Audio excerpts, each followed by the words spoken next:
Prêtez-moi ta plume pour écrire un mot. Ma chandelle est morte, je n'ai plus de pieux.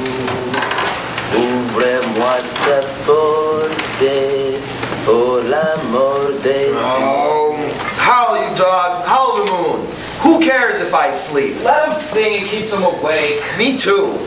Isn't that a French song about the moon? It is. Then why do you whine in French, you welcome old Castile? You said your folks were Spanish. Cradle songs are international, old son of Chicago. I was writing a letter to my sister, and she used to sing that song. I hope she sings it better than you do.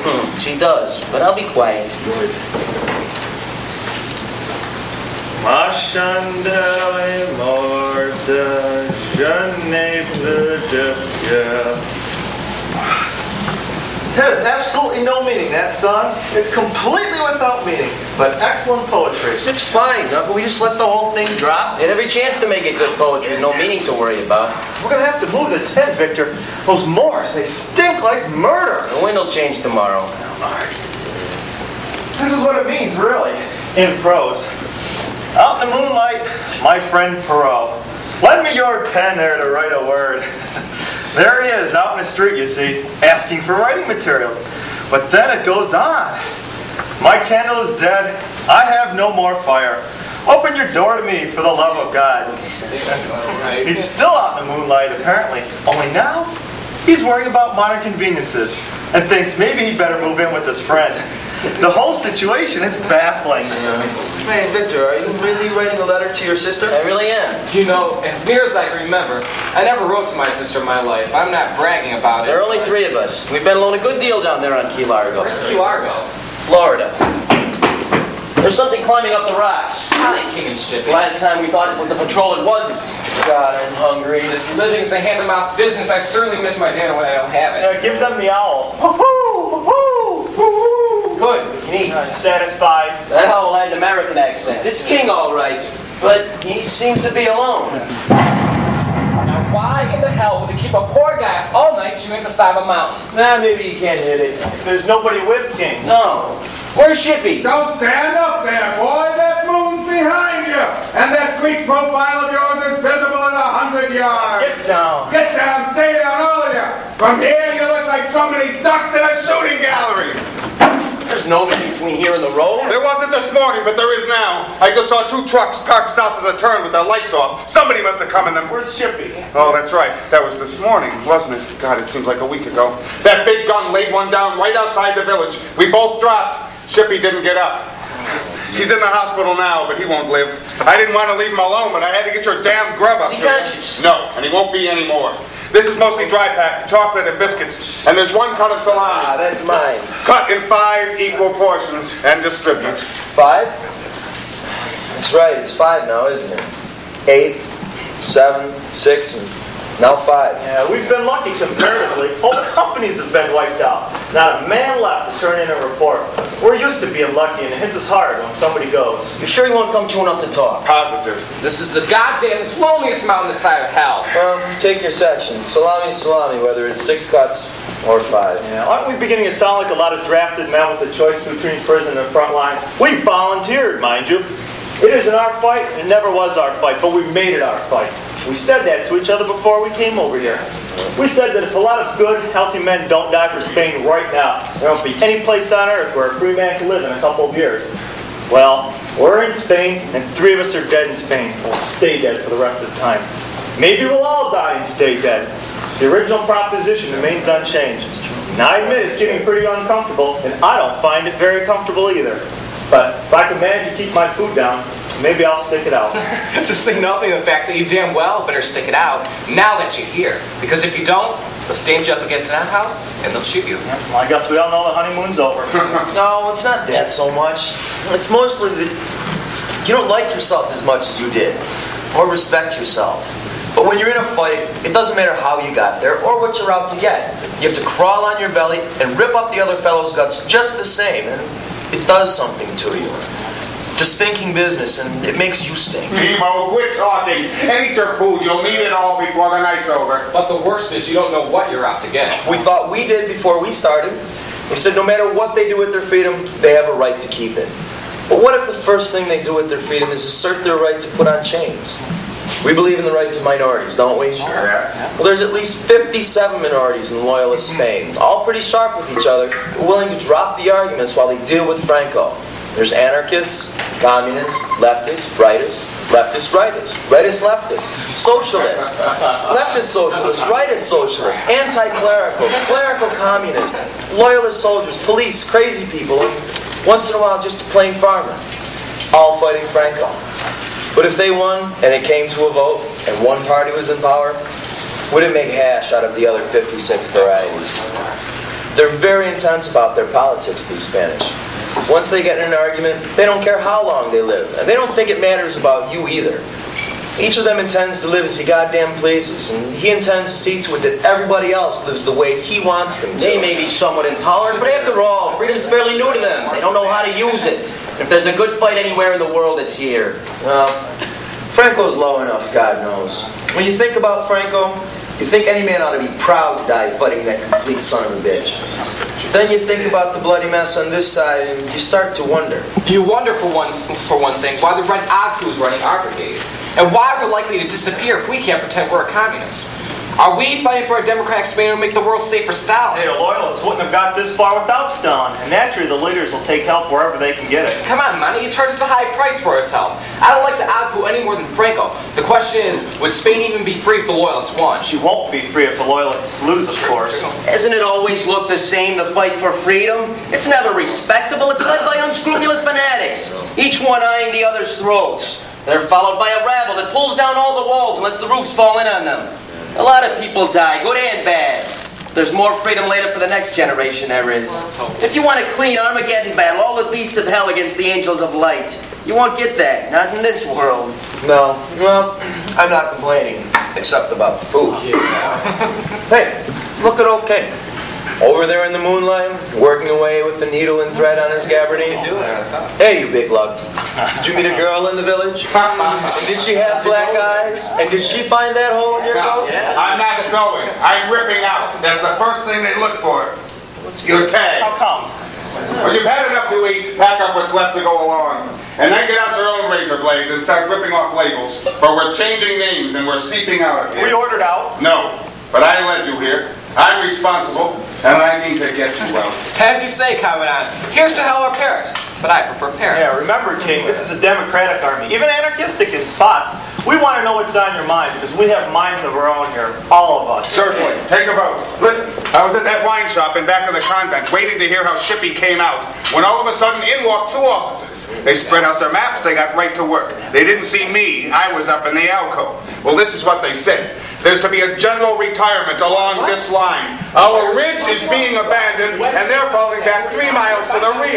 Tonight and part of tomorrow. There's a lot to move, and it takes time. And they want to get started before Mr. Franco's scouts begin to notice. Have we had marching orders? Are we going anywhere? Not that I know of. No, and we won't get any, because we're left to hold the ridge. How do you know? I heard something vague about Hill 4, and how it would take them anyway 24 hours to blast us out of here. And by that time, they'd be dug in 3 miles back. You're leaving us to cover the retreat. And why not? It's good strategy. This salient way out of line could never be held in a general assault. And if not, they'd be caught in that valley and massacred. They have to choose between losing a lot of men and losing a few. And we're picked for the few. Personally, I don't take it.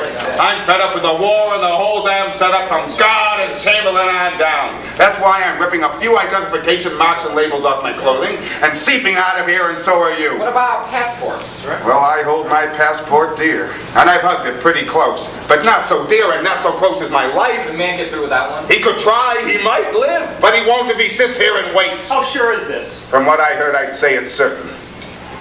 Wait a minute. It means we're gonna die here. Boy, you're thick, but when the notion penetrates, there's a reaction. We're stationed here, you know. And I know what for. We have orders to hold the hill. There's no getting out of that. There may not be, but we can leave it and try. The company's moving back. Who's going to cover them if we're not here? It'll be tough for them. Almost as tough for them if we're not here as it will be for us if we are. And if they're caught, they shoot them. Without doubt. But the poor ragged sons of bastards that run this war, how can they keep track of the other poor bastards that fight it for them? Come on, we'll get up some sob story on the way down the mountain. And by the way, if we're going, we better hump it. I want to be 10 miles from here by morning. Once that trouble starts, it'll be too late. So get ready with your packs if you're coming with me. Ignominious exit from our crusade. Oh, Monty, was there ever a crusade without an ignominious exit? The knights in rusting armor crippling home with increments of blood and bone diseases from Palestine, leaving the infidels in charge, as usual. Or the AEF, overseas for democracy, and winning, along with other diseases, Hitler and Mussolini, and this Franco very likely. There's a graver matter than you pretend, King. It's running for your life, that's grave enough. If we go now, it's more than an end to our crusade. It's an end to everything we were. Everything we talked of in your room under the skylight. An end to all meaning you found in the world. We haven't talked much lately. I thought it was only because there wasn't time. But maybe you've changed and haven't told us. I have. I've been trying to hold on when you believe that right wins in the end. It's a little hard to turn around on a battlefield and say the hell with it. But you turned around now and said it. Yes! But right does win in the end. Only if you believe whoever wins is right in the end, because we're losing here and we're dying here. You've been our leader, King. Certainly you've been mine. We haven't been cowards, any of us. But we've let you show the way most of the time. Are we suddenly afraid to die when suddenly it's necessary? Are you afraid? If you are, then it's something that's come about between tonight and this morning. Nobody's afraid to die if he sees good reason for it. Hell, we're not here for fun. We came believing there was some use to it. Maybe some of us believe there still is some use to it. Oh, Victor, I've been trying to hold on these last 6 months, trying to believe that the whole world would rise up and step on this evil that crawls over Spain, and it has risen up and stepped on us. And now I'm beginning to wonder if a cause is sacred when it's lost. Did we volunteer to die in a lost cause? What's going on? What's changed since yesterday? Our cause is lost, that's all.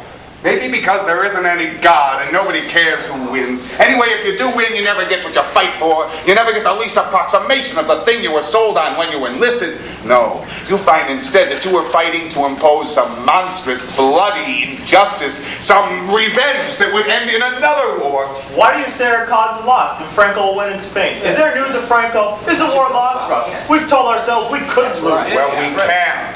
This was between the lines of what they said. The officers... The war is at an end in Spain.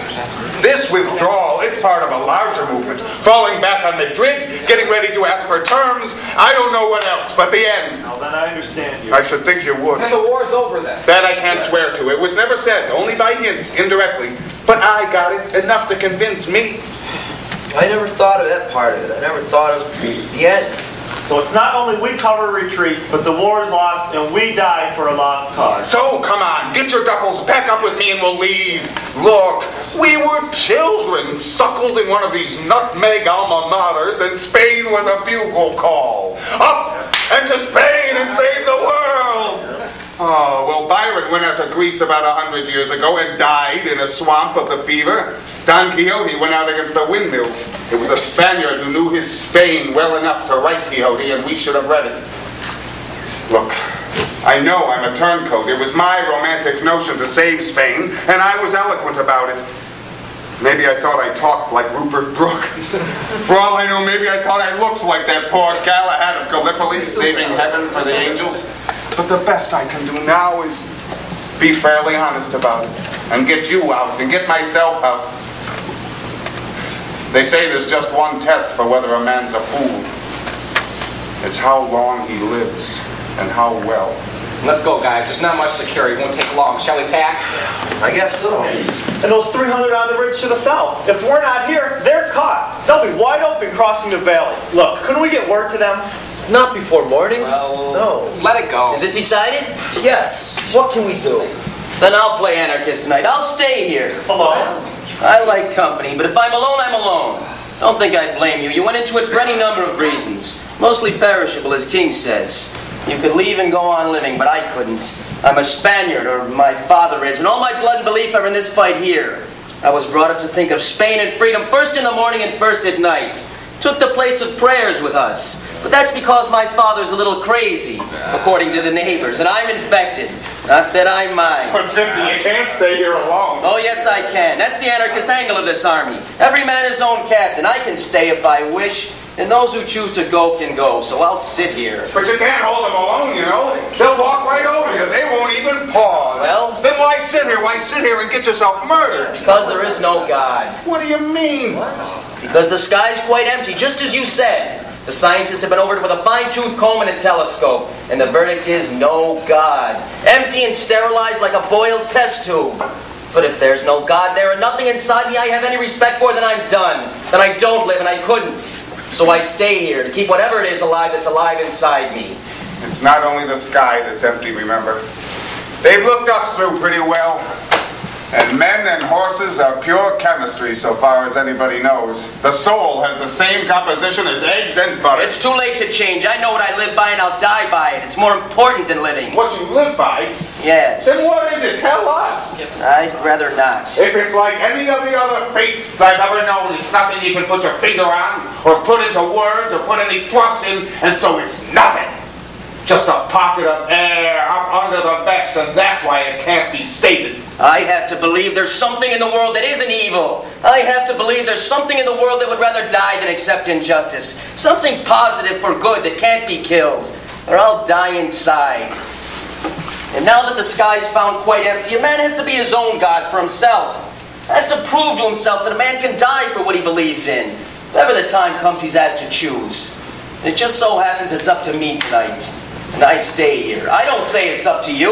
I couldn't tell about another man or any of you. But I know it's up to me. Is it up to us still, after all the betrayals? After the game is changed on both sides and we're cheated no matter which way we turn? After the Russian secret police takes over our own brigade? After Munich, Czechoslovakia, and this last betrayal of Spain by France and England? We should know by this time. We've looked at Europe long enough to know there's nothing to fight for here. And that nothing you win means freedom or equality or justice. That all the formulas are false and known to be false. Democracy, socialism, Nazism, communism, dead religions nobody believes in. Or if he does believe, he's quietly made use of by the boys who long ago learned better and believe in nothing but themselves. Let it end. Let them end it. These idiot ideologies that snarl across borders at each other. Stalin walking his swamps in blood. Hitler's swastikas in blood above the lintels. The English and French desperate because everything has failed. Life itself has failed. And capitalism, and they may even lose their colonies unless God can be revived. And here in Spain, Franco will win in Spain. They'll see to that. But if he didn't, Stalin would win in Spain. And it's one blood purge or the other, but it's never justice. Only the rat men ratting on each other in a kind of rat despair. Oh, it was a dream we had. All a dream in a dream world of brothers who put out a helping hand to brothers and might save them. Long ago, men found out the sky was empty. It follows that men are a silly accident. Meaningless here on the empty sky like a flag on the moon. As meaningless as an expedition led to take possession of it. In the name of Marx, or maybe democracy, or social justice.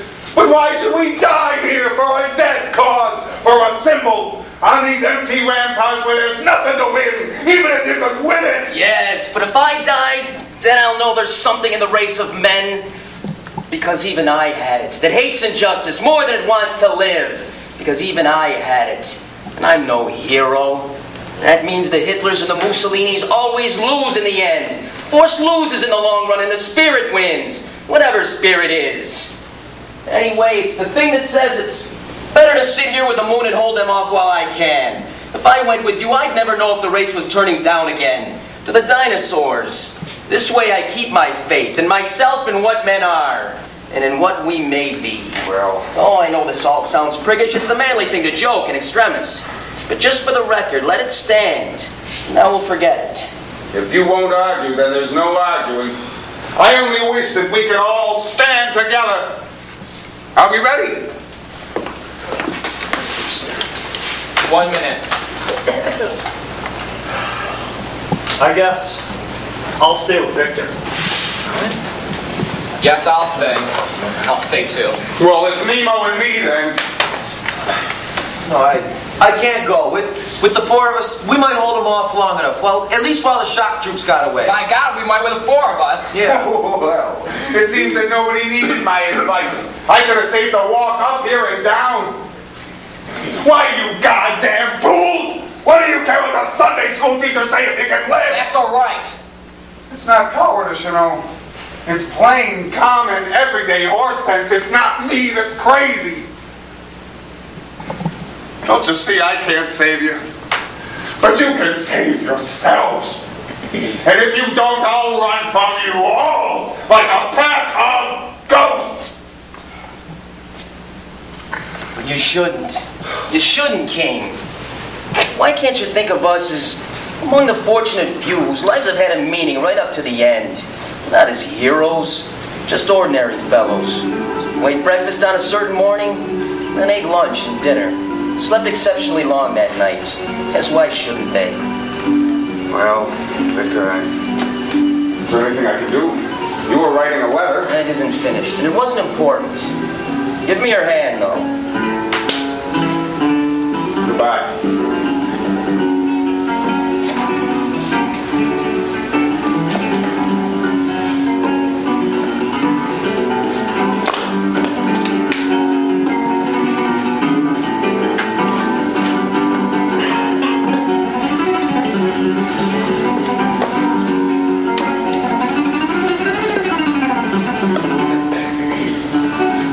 Doing what you believe.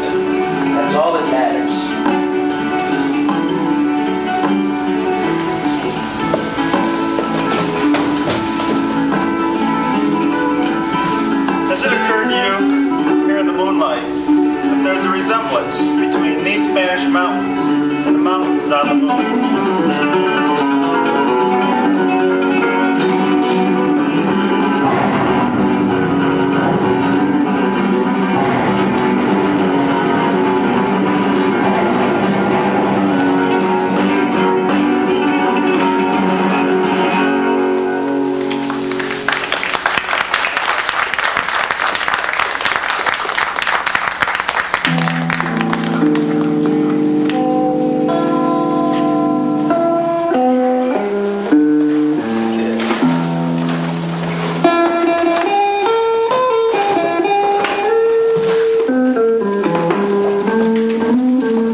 Now, this your place? Yes.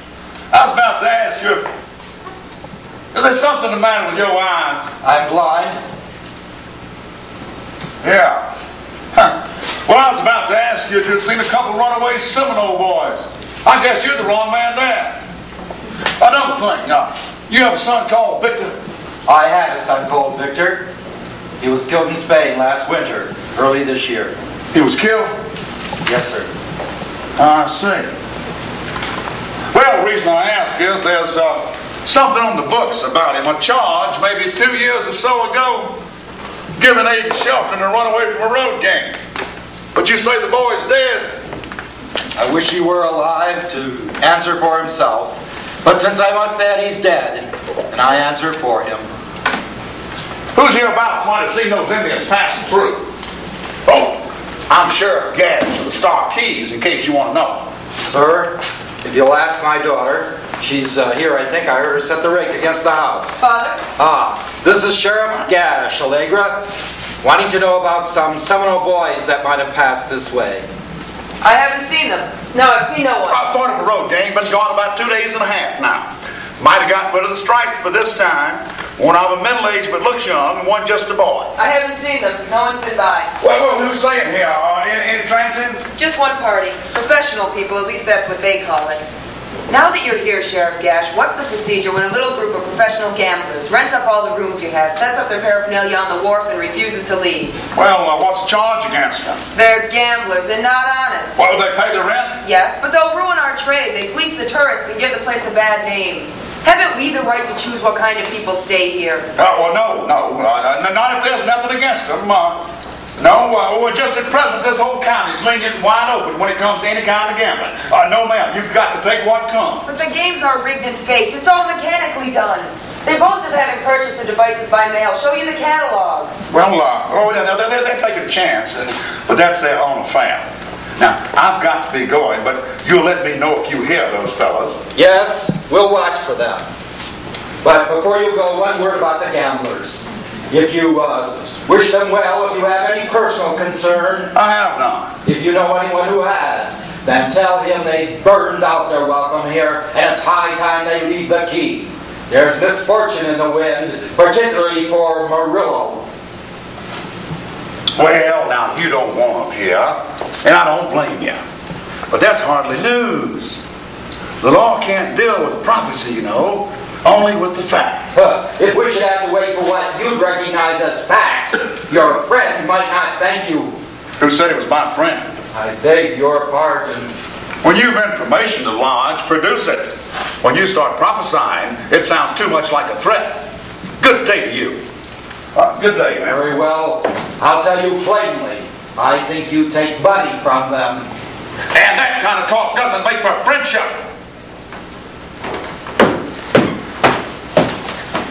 Murillo will leave, no doubt. It must be dangerous for him when he's known, and he'll soon be known here. Give me the basket. I'll carry it. Let me be useful in my darkness, or seem so, yes? Here. About those Indians and the sheriff. Yes. I lied to him. There are 2 Indians hiding underwater behind the mangrove swamp. I saw them from the clam flats yesterday and again today. I've just come from there. Well, that's God's lies, your mother would have said. And modern science is less and less insistent on the truth, seeing there is none. But we're so constructed, what with our antique conscience and whatever makes us blush, that we can't prevaricate without a sense of fear. It was worse than I told you.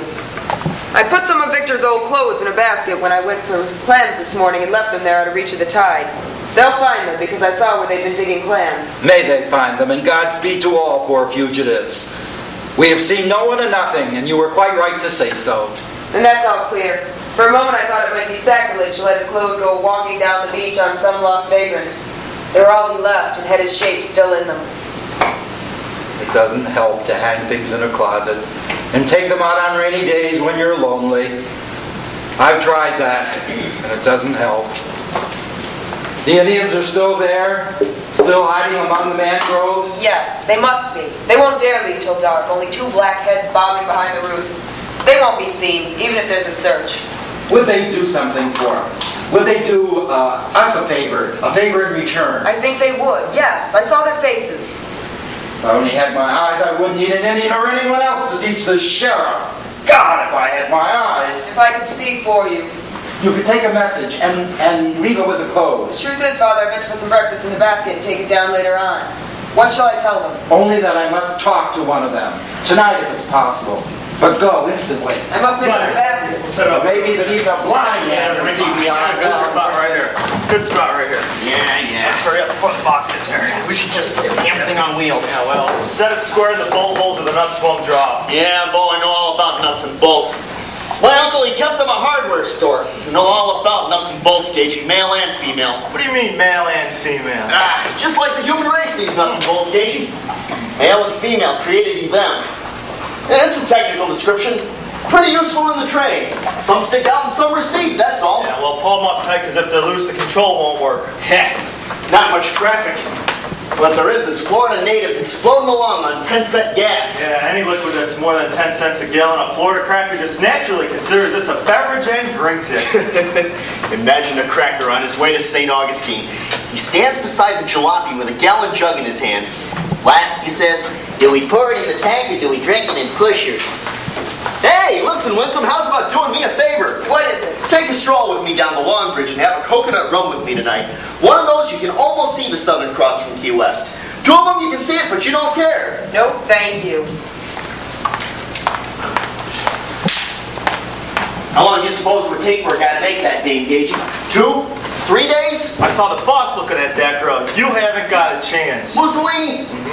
He better stay out of my way or I'll make a non-aggression pact with him. Well, anyways, if it's going to take more than 3 days, you might as well give up. We won't be here in 3 days. Mussolini's so weak. Don't make any plans in this neighborhood. Yeah, what do you know? We're in trouble. Something wrong with the protection? Yeah, that's right. Look, there's only one thing you can't be protected for. That's right again. Who got it? You remember the big fella that lost all the expense money? He made a play at a boss's girl? Now, I didn't see this, and I don't know anything about it if anybody asks me, but I'm willing to bet he sunk out there 40 feet of water with a turn of steel clothesline around his arm, bag of coral hung around his feet, and schoolie's tropical fishes taking little bites out of his ears. Ooh, don't be so graphic. Well, I don't know anything about it from now on. Wait, you mean the guy came back last night? I heard a little brawl and a few other noises, so I say we're not going to be here very long. Nah, you don't know Mussolini. Now, he's been followed around like dead meat before and it never catches up with him. He never even worries about it. He wouldn't even think of pulling out on account of dead meat in the water. Yeah, well, I would. So would I. And if you should ever think of going somewhere else, you let me know, will you? I've been thinking about it for some time. Hey, boss, look at Porky and I got the wheels all set up, controls all right. Hi, Mr. M. How you doing? Listen, Corky. Somebody says you've been calling me Mussolini. Me, boss? Maybe in fun, just in fun. Just because you're the boss. Well, I don't think it's funny. The name's Murillo, in case you want to know. Yeah, I get it. And there ain't no castor oil in my family. Castor oil is probably good for reformers, but I ain't interested in reform. No, he's up for passive resistance. Murillo is just Mahatma Gandhi with his clothes on. Shut up. You hear that? Mild and amiable. Hey, Hunk. Did you hear a cartoon in? No, I've been watching the road. All right, good. Now, let me see this thing working this time. Tune your mouth down. You said it twice already, haven't you? What? Lay off the board.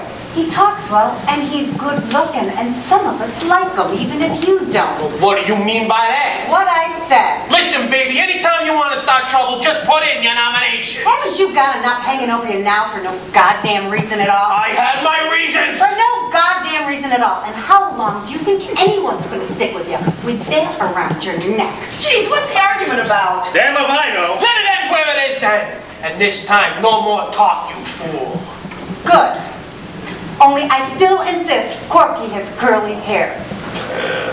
All right, now, let me see this thing work. Spin it. Come on. All right, good. Spin it again. All right, now stop it on 7. One from the north. Walking.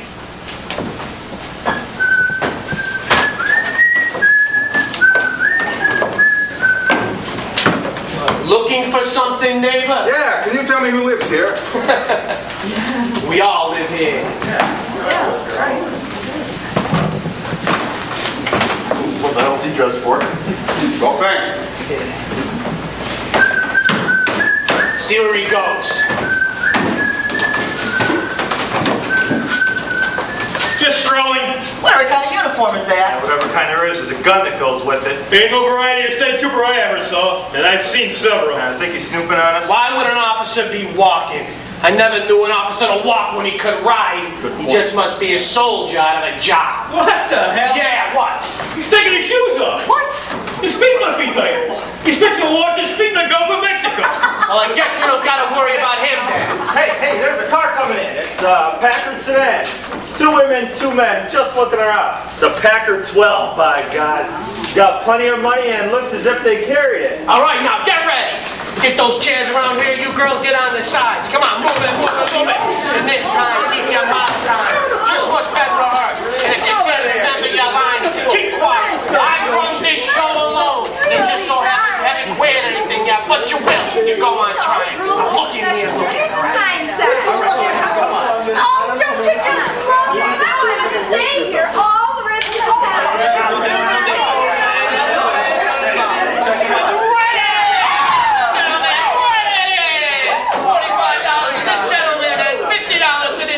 Correct me, sir, if I am wrong. $80 to this lady and $75 to the lady in stripes. I want to see everybody satisfied, so count your money, ladies and gentlemen. Count your money. A satisfied customer is the best advertisement for an established house. Correct, sir? Man, look, I want $80. That's right, ma'am. Money saved is money earned, as the old saying goes. The house is a big loser this evening, sir, but we play honest and we pay up in the end. You know, when I bought this here wheel, folks, they told me that the house gets a percentage in the end. Now, you know, I'm dependent on that, but win or lose or win, we play the game honest and we pay up in the end. Correct, madam? Oh, yes, sir. What a job. This is where I spend the day with John. Wait a minute. Look at the funny homemade wheel. Please don't. Anyone else like to join in our backwards pastime? This, sir, is a Wheel of Fortune, a rural version of roulette, what they call in the gilded halls of Monaco. But only here we play it on a homemade contrivance, absolutely uncontrollable and absolutely honest. Anybody can win and anybody can spin it, as these fine folks will tell you. Round and round it goes like this. Would the lady like to spin the wheel? Come on, lady. You're playing red, I'm playing white. It only takes $1, lady. $1. Everybody can afford $1. Here's a lady put down $1, picked up 75. Here's a gentleman picked down $1, picked up $80. Everybody put down your dollars, put down your dollars. And just to make this a little bit more attractive, the house is gonna pay 5 to 1. 5 to 1. It's on red on the very first spin. That's right, man, you cannot lose. Everybody down, watch the wheel. Round and round it goes, here it comes. Round it goes, and right it is. Come on, pay up in the end. Here we go. Round and round it goes. Now, would anybody else wish to join me on another spin? 5 to 1. Who's in on it? Experts and amateurs, they're losing money to the whole crowd. Hand over fist. I don't see how we could Exactly, man. You cannot lose. Now, everybody got their money down. It's 5 to 1. You're playing red. You're playing black. Wish to play, sir? Right? All right, now, everybody got their money in. Watch the wheel. It's a good wheel. It's an honest wheel. Round and round it goes, and right it is. I'm supported by specie and barely uninflated, as Barney would always say. All right, now, who wishes to go on one more spin at 5 to 1? You only got $1 invested, and you can pick up 125. Here's mine. Put your money down there. All right, now, everybody in there's coming in. You're playing red. I'm playing black. Wish to play, sir? Not this world. Very well. The gentleman does wish to win some easy money. Would the lady like to spin the wheel? Not too easy. I'll spin it anyway. Watch it as it goes round and round, ladies and gentlemen. There are 3 times as many red spots as there are black. Round and round it goes, and sorry, ladies and gentlemen, but it's black and the game is 5 to 1. Oh, that's too bad, ladies and gentlemen, you know, because I took a liking to you at first, but there's nothing we can do about it. The game is 5 to 1. It came up black. Pay the house. 125. What? Pay the house. costs 125. I don't see that. It's a very simple game, sir. But it come up red, I paid you 125. But since it came up black, you pay me 125. Each of us? Naturally, each of you. Oh, but I don't see how this could happen. I don't follow you. I won't pay the Jew, my God. I think you will pay, sir, because it's a perfectly fair and honest game. You came upon it on your own free will. You took my money without question. I think you'll pay. Yeah, well, I think you got nothing coming. Come on, get out. Sir, if I were you, I wouldn't make trouble. Because I've got a friend here, and I never know what he's going to do. Take your hand off my arm. Certainly, sir. But be careful in what you do. Because if you don't want to gamble, stay out of gambling games. Oh my God, it's a game. The whole damn thing's a frame-up. I'd advise you to pay, sir, before my friend here makes trouble. All right, I'm sorry. Here. I won't pay. What are you afraid of? Kill us or throw some lotion or something. Let's get out of here. Come on, Barbara. Come on, dear. Let's get out of here. Let's go back to New Jersey. Look at this what happened in New Jersey. Let's go back. I've got a sheriff about this. This is ridiculous. $400. Jesus Christ, what an Esteban-D. I'm going to get the sheriff to tell him about this. All right, now, give me the currency. Now, where's that son of a bitch that took the 30 from me? He was right there just a minute ago. He's too goddamn good looking for his uniform. I'm gonna get that 30 out of him if I gotta melt that out of his teeth. Geez, we always say the same dumb thing. Oh, no, darling, please. But really, darling, I just want to stay here all the rest of the time. My God, it's a gang. We walked into a trap. Hey, honey, don't I get to keep any part of this? No! You watch me taking $400, you think Christ is risen. I merely asked. And you're asking just a little bit too often, girl, and I'm getting sick of it. I merely asked. Tell me. All right, now, get out of here for a couple of seconds, just in case those New Jersey clubs get back. Come on, Corky. Move it.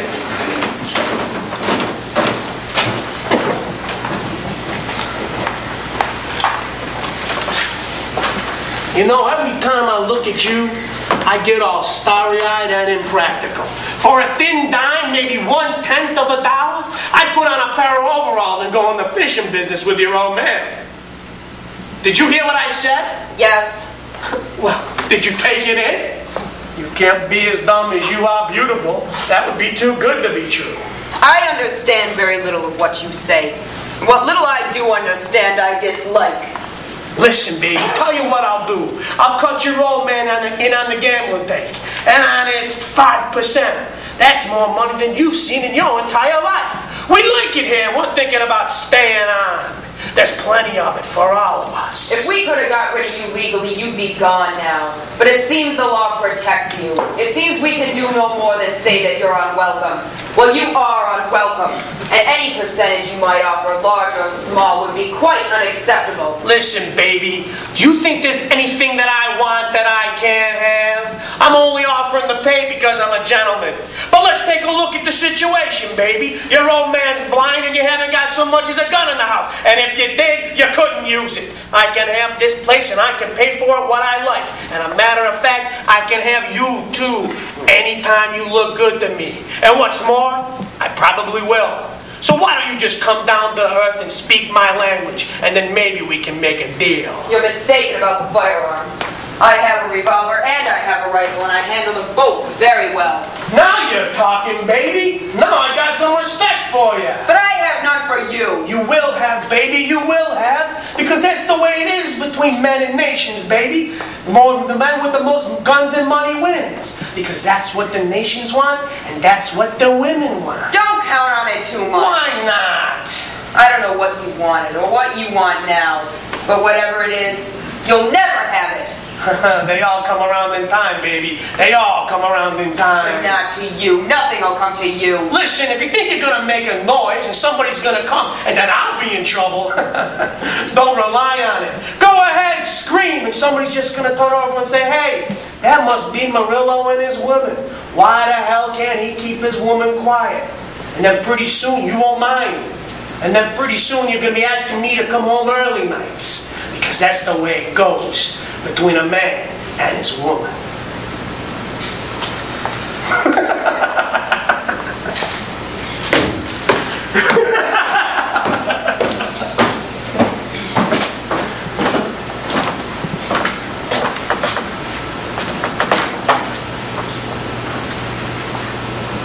I won't trouble you. I was just passing through. Father! Father! You called me? Here in broad sunlight just a moment ago, I saw someone from Spain. He's here now? No, he's gone now. Who was it, Allegra? It was King. King McLeod, the boy who went out with Victor. Or maybe I've begun to see his ghost, but I thought I saw him here between me and the water. My eyes still dazzle with it. And I heard his voice, or I thought I heard it. There was definite word. Wasn't King reported dead? Yes, with the others. And you've never seen him? Only his picture. Never his face till now. Never till now. Well, perhaps not even now. Why should you see a ghost of this one lad that we never knew? The old reason. The same old reason one has for seeing ghosts. Because there was someone that I wanted to see and never could. When Victor went away, there was a little snapshot of King left lying somewhere in his room. And I picked it up and put it in a frame.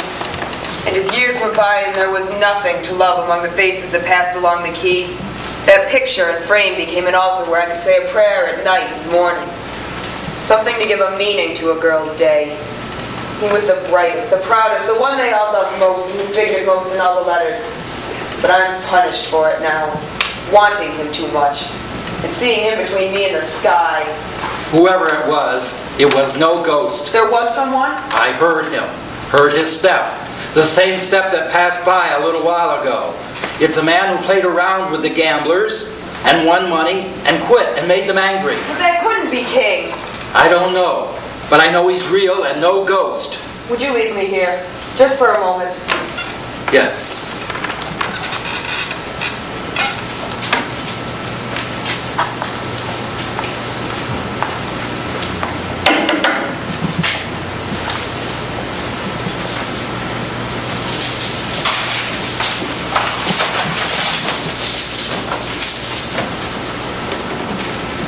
You're Allegra Dalcala.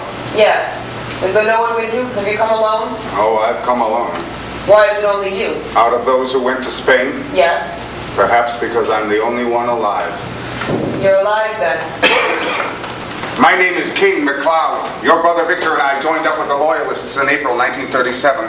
He was killed and I sent his letter to you. Yes, it came. Unfinished and the superscription written in a strange hand. That was my writing. Yes. 8 of us had gone out and 1 came back. And as the sole survivor, I've taken it upon myself to bring back reports personally to the nearest of kin of each to say how it was they died. No one else could know. If it's not too close to you or too far away or something you'd rather not hear. It's one of those hurts one would rather have. Much rather.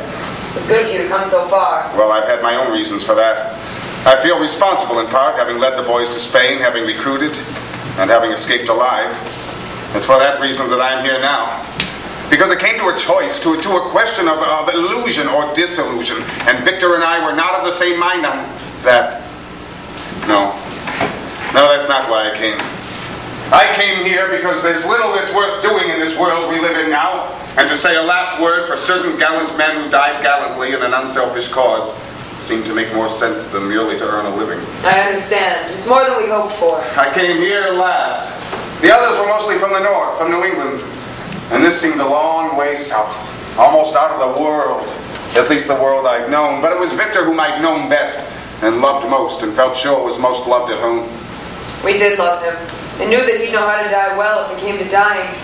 But to know just how or where, well, that's almost as if you saved a trace of life for him too. And that's a thing so precious one can hardly give thanks. My father will want to hear. Shall I call him? Well, it would be easier if I spoke to you for a moment. Of course. I have told this all so often, and yet the oftener told, and the longer in between, the harder it is to bring myself to begin. I can't help knowing that it's a shock to see me, wherever I go, and I can't blame them, mind you. They look at me and they say, he's above the earth. He walks about and breathes, and my boy's dead, and might have been alive like him, but is dead, underground, and beginning that long cycle of being dead forever. You thought of that when you first saw me. You looked about for Victor and then looked back at me. No, for at first I thought you were a ghost. I've learned this much, that I'm not easily forgiven. Forgiven? But it's not your fault and couldn't have been that some came home and others stayed in Spain. No one can hold it was. Have others been cruel or silent?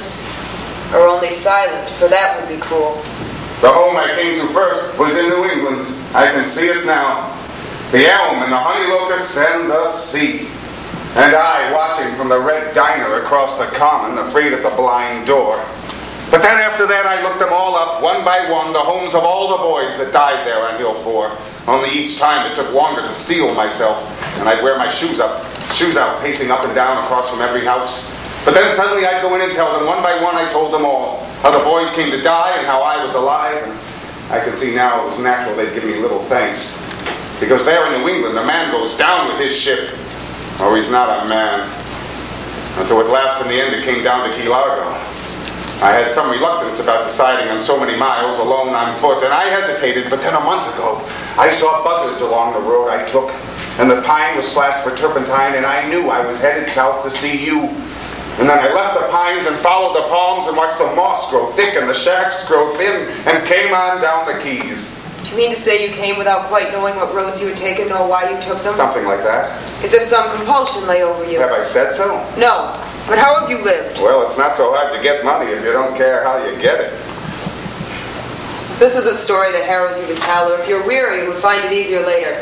Come in now, be our guest, and let it all go till evening or as long as you'd like. Victor wrote me about you long ago, and there's nothing that you can say that will alter your welcome. Well, I'd better say it now, then. It's only fair to tell you that there was an argument that night before the last battle, and I held that the war was lost. And everything was lost, and it was better to abandon Spain and save our lives. And it was true. We lost, and the war's lost, and the others are all dead. And they might be alive if they followed me, yet Victor said I was wrong. And even now he'd say I was wrong, and that's what tortures me. But why should you be tortured? When men differ, they must follow what they believe. Victor believes someone would have said so. Yes, he said so then, and over I say it to myself, that I meant their good and mine, that I tried to save them, could have saved them, if only they followed when I left the lines. And it was true. I was cool and sane and chose to live. But some insanity came over them there in the moonlight, and they chose to stay and die. They chose it, and all I could say meant nothing to them. Why should I feel a guilt or be looked upon as guilty? You shouldn't. No, and yet I do. Something within myself accuses me. They accuse me, without warrant, without reason, day and night, incessantly, till I look at a bed as something where I can never sleep, till I look at a road with horror as something I must walk along forever, followed by the dead. Will you forgive?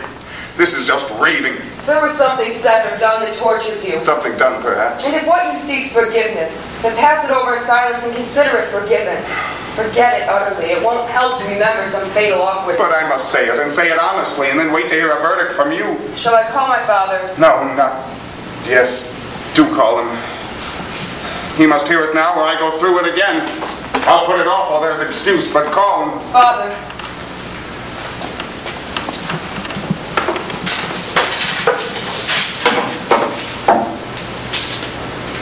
This is my father. This is King McLeod. You're welcome, sir. You lost your eyes in Spain? How did you know? Victor told me. God, I shouldn't be here. I should be anywhere else but here. I am all men, but I had to come. I've tried everything else and everywhere else in the world before I came here. God knows you're welcome here. Oh, this was all pretense, this tale of having told you I'd come here out of sentiment to let you know how Victor died. I came here to make my peace with myself, or you, or someone, maybe with those who died. Came here for penance and expiation, driven by an evil that must see the light or strangle me to death working inside. You'd rather I were not here? I'd rather you were. Only I find it hard to meet men. And you were the man I feared most to meet. Victor's father. Oh, sometimes I found myself perhaps on an empty street, somewhere in a little town on a Sunday morning. And then if a man came walking toward me, I'd cross over quickly and turn my face away, study the windows to keep his eyes from my face, and meet my own eyes there in the glass, running away from him. What can we do to help? Oh, maybe you'll find a way. He was all right, you know, when I first came from Spain, when I first came back. It was all right. 8 of us had gone out and 1 came back, and I was that one, all right. But it wouldn't let me alone. I sent you the letter, the one Victor wrote, and I took a job and was fired. For this thing was on my chest, and I had to get it off. Money or none, shoes or none. And I've been going ever since, from one address to another. But no better. Worse, if anything. But not insane. Remember that. Not shell-shocked. Perfectly sound. Except for a little trembling in my hands. But I can't stand men! It seems that I'm allergic to the race of men and their women. Damn them when they talk. I hear them talking in the comfort stations. I hear them talking in stores. I walk 3 times around a block till the fella who gives his service is giving his goddamn service someplace else. And I don't have to hear him say, "Thank you, sir. This way, sir. God bless you, sir." And I don't have to see him smile, that comfort station smile. Until I get desperate and I think, by God, they're all of them thin-skinned. Only they make an effort. And then I gird myself, and I barge in, and I say, "How's Big Partner? Give me a cup of coffee. Hot damn, what a day, huh?" And they all come back. Boy, oh boy, what a day. What a day. That's how it was when I put my dollar down with the gamblers there. I must do it somehow. I must begin. I must speak. I must learn again how my voice sounds. And I must practice a little before I speak to his sister. But I'm afraid, too, of men. No, not as I am. When I left Victor there with the others on that hill, I went through an orange grove and a pasture in the valley. And then I climbed the cliff beyond. And from there I could see the enemy playing star shells over the ridge where the boys were. Getting ready to attack, not even waiting for dawn. I couldn't stand it not to be in the fight, so I headed back to join them, but it was too late. It was done like lightning. Before I was down that hill, Franco's men had lifted over that ridge and come rolling through that valley in a sheet of steady flame. 10,000 of them, so that out of 300 or 400 never stood a chance. Anyway, they were caught, trapped there between the hills. When I came on them, it was still moonlight. And the enemy had gone straight on, leaving them lying there. 300 or 400 faces draining white under the moon. No prisoners, no wounded. Everything made certain and sure forever. For that's Franco's way. But then when I came up Hill 4, I found the boys there, with a ring of dead in front of their machine gun. And the boys dead too, lying in that dead white light from that dead moon. I gave them what last rites I could to keep them from the buzzards. And then it was morning. And I was a prisoner. And what comes next you won't believe, and I don't. But I fought the rest of the war out with the insurgents. Joined them? Joined the insurgents? Just so they wouldn't kill me. Something broke inside me, my nerve, maybe. I had to tell them I was one of them. And then there was no way out. I was willing to eat dirt and be damned if I could live, and I eat dirt and I am damned. So now you know me. I deserted and left my friends to die alone. And fought on Franco's side, and I'm alive and better men are dead. That's why I came here, why I've gone from door to door. Not because I was wrong, not because I left the fighting when the fighting was no use, because I was right there on Hill 4. But once, having saved my life by slipping away, there never came a time when I could say to myself, "Make a stand here. This is too low, even to save your life. This is too low." So I went on and down, keeping myself alive until the very maggots cleansing the earth took more pride in their work than I in mine or in myself. It's Osceola, one of the Indians. Please, my father says, whatever it is that you wish, we will do it. Only ask that he only be at night. Do you know the second buoy? The second glass buoy beyond the second weir outside the beach? Yes. There's a body sunk beside that second buoy. It's not my murder, mind you, but I'd like to bring it home to the man who did it. If you'll bring up that body tonight when the tide turns, and disengage the weights, and let it float to the bar below, then that's 10 times overpay for anything you've had. If you can't do it, if it's too hard, why then, it's too hard. And forget I ask you. Do you understand? I understand. then don't be seen here. Every minute's a risk. And that's the whole story. And still, I don't know why you're here. Because my mind says even now that I was right. That I should live. That one is better living on carrion, beast among beasts, than death in the earth's shell. But I have a demon that lives deep within my soul and cries out day and night that I should have died before I gave the lie to why I was there with the rebels. This demon tore me inside, saying, very well, let them decide it, those whose boys died on Hill 4. Tell your tale to them, and if one answers yes, it was well done, then lift up your head and go on. But they said nothing, and the demon drove me here. I have my own demon. There was some kind of hell took fire in me when I was young in Spain that sent me out to fight against the tyrants of that day in that sad country. To give my youth, and then my wealth, then my eyes, then my son, to trap the rats who ate my country to the bone. Yet now my country's dying, and the rats feed on the carcass. And you've come from there, from where I left my eyes and lost my one son. And you fought there against us, accepted life and took money and took food and slept there beside them. God knows in what blood your feet have walked. God knows who's dead by your hand.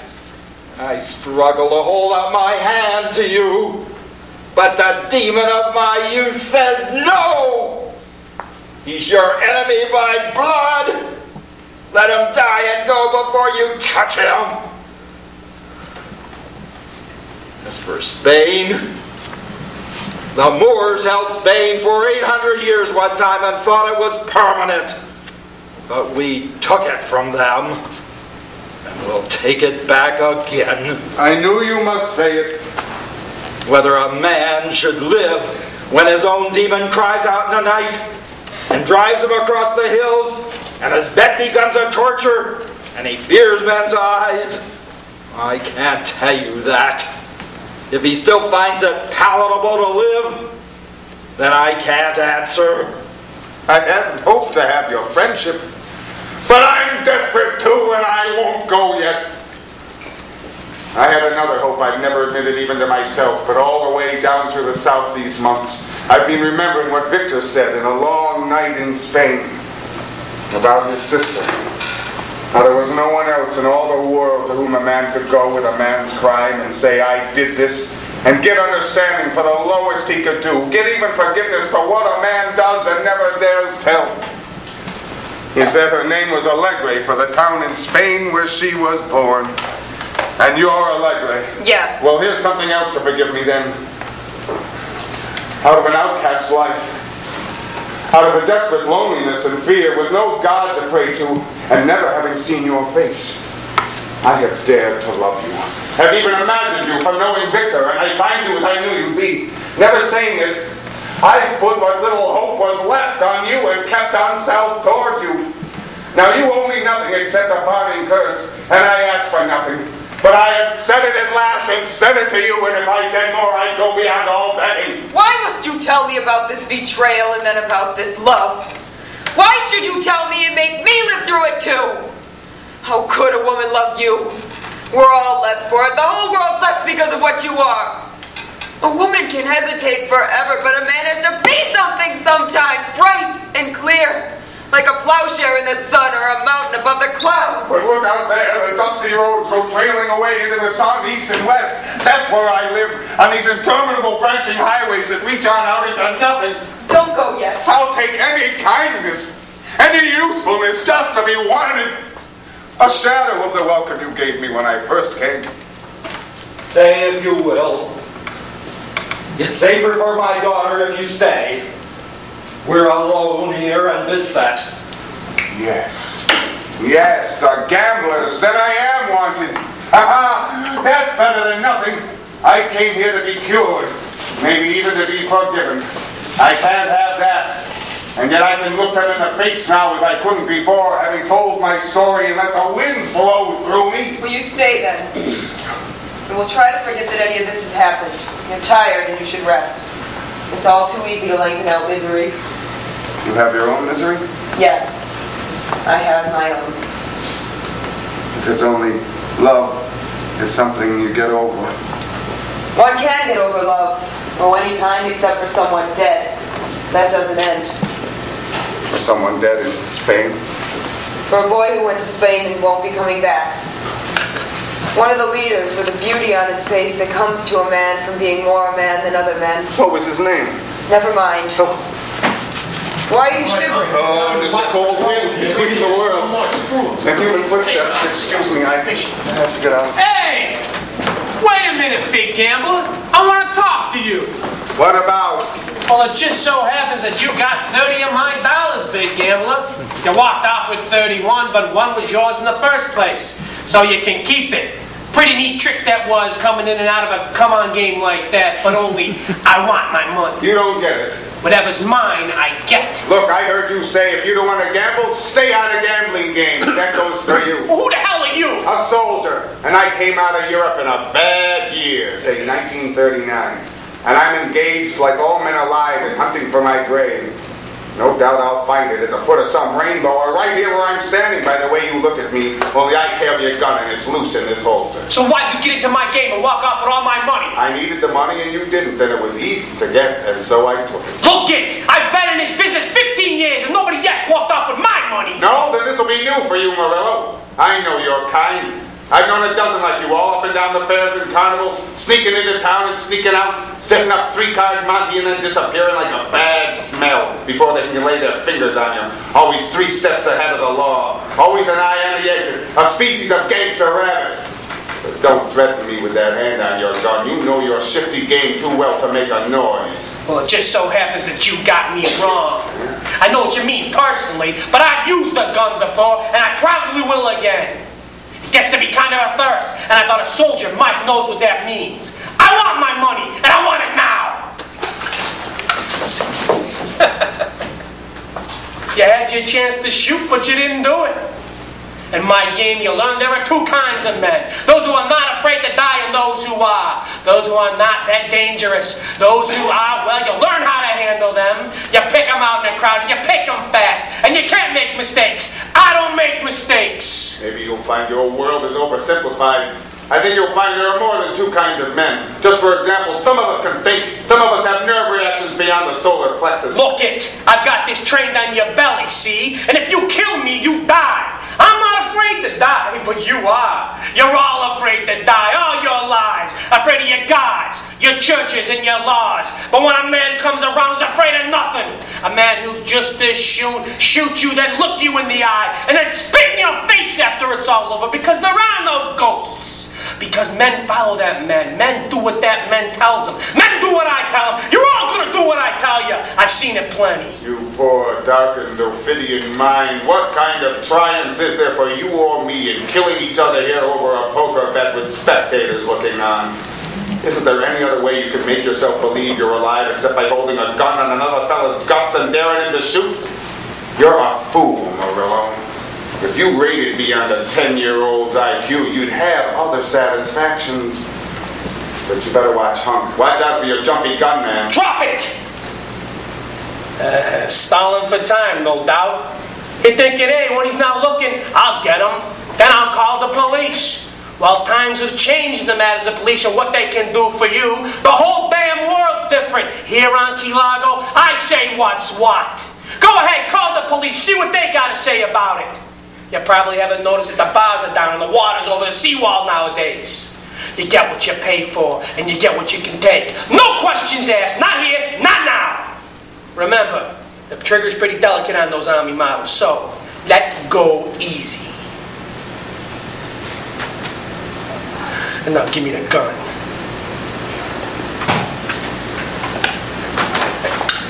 And now give me the money.